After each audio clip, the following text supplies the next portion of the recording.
Hello, so 8:30 PM na at tinatamad akong maligo. Pero kailangan kong maligo, so tatayo na ako. Kailangan ko talaga maligo. Ipilit natin maligo ngayon. Anyways, papakita ko sa inyo tong bago ko na-discover. Actually, hindi. Recommended to ni Mami Hana. Diba? Nagawa pa mag-video bago maligo. Anyway, ito yung product na gagamitin natin ngayon. Sa pagligo, this is from Manic Beauty, yung shampoo and conditioner nila.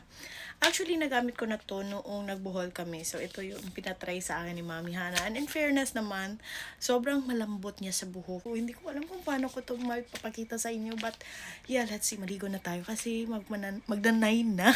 Ano ba? Sobrang ganda ng packaging kasi purple, di ba? I'm so excited to use this again. And guys, sobrang bango pa nito, promise.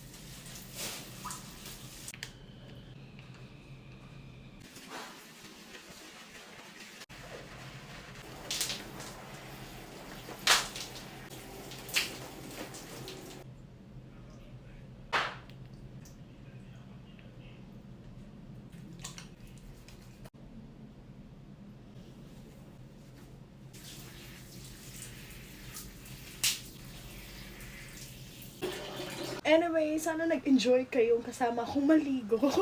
Ipapa-air dry ko lang ang aking buhok. Hindi ako magsusuklay kasi hindi naman talaga ako nagsusuklay ng buhok. After maligo, hinahayaan ko lang talaga na matuyo siya. Sa ngayon, sobrang lambot ng buhok ko. Like, ganun. Tapos sobrang bango.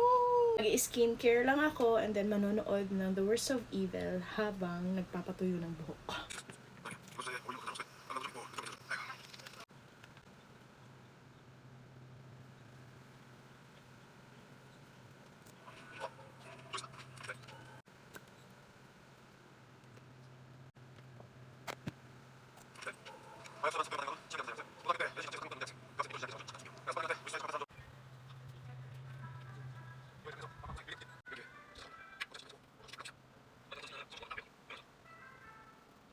Hindi ko na kayang antayin na totally matuyo yung buhok ko. Medyo tuyo na dito sa bandang harap, pero dito sa likod, bandang ilalim, basa-basa pa. Pero gusto ko nang mahiga. Ito na ang aking buhok after kong gamitin yung Manic shampoo and conditioner. Sobrang lambot niya talaga. Yun talaga yung pinaka nagustuhan ko dito at sobrang mabango. And girl, kung usual shampoo lang yung ginagamit ko, like yung mga regular na shampoo na ginagamit ko, isang ganyan ko lang, meron na yung sumasama na buhok. Eto, onti lang talaga, like, yung sa akin dito is yung travel pack. Actually, binigay lang to sa akin ni Mami Hana. So, thank you so much, Mami, for also recommending this shampoo and conditioner from Manic. Ayun lang. Thank you for watching. At sana mag-sale ang Manic shampoo and conditioner para makapag-check out na ako ng mga regular sizes nila. Thank you. Bye! Hello, good morning. So, ito na yung buhok ko after ko matulog.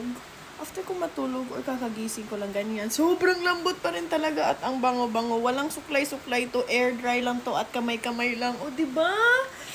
Ang ganda. Pero ganito talaga yung hair ko sa front. Medyo hindi ko maintindihan. May sariling mundo siya, pero normal na yan. Pero etong sa likod, sobrang lambot talaga. Ang ganda nung Manic na shampoo at saka conditioner. So, yeah, bili na! Char! Hi, gusto ko lang mag-update kasi ito na yung second day na hindi ko binabasa or nililiguan yung buhok ko. Sobrang ganda pa rin talaga. As in, never akong humawak ng suklay since the night na gumamit ako ng Manic Beauty shampoo and conditioner. Kamay-kamay lang talaga to. So, diba, sobrang ganda ng aking buhok. Like, oh my God, sobrang napapawaw talaga ako sa shampoo and conditioner na to. At after 2 days, like, mabango pa rin siya. So, bukas maliligo na ako. So, tinry ko lang talaga, like, dapat maliligo ako ngayon kasi nung Wednesday ako nagmanik, tapos kahapon hindi ako maliligo, tapos ngayon dapat maliligo ako. Pero sabi ko sa sarili ko, itatry ko lang naman siya na hindi ko pa siya liliguan. Tignan natin kung maganda pa rin ba yung buhok ko. Ganon. Diba, sobrang ganda pa rin ang buhok ko. Like, ang shiny pa rin niya, ganyan. Tapos, ang ayos-ayos pa niya. Hindi pa siya nagpa-fly away. Oh my God. Tapos, talaga natitain niya yung harap ng aking buhok, which is, yun talaga yung pinakamalaking problema ko. Look at me! Sobrang decent pa rin talaga ng aking buhok, diba? Oh my God, Manic Beauty! Grabe ka na! So, ayun lang ang aking update. Maliligo na ako.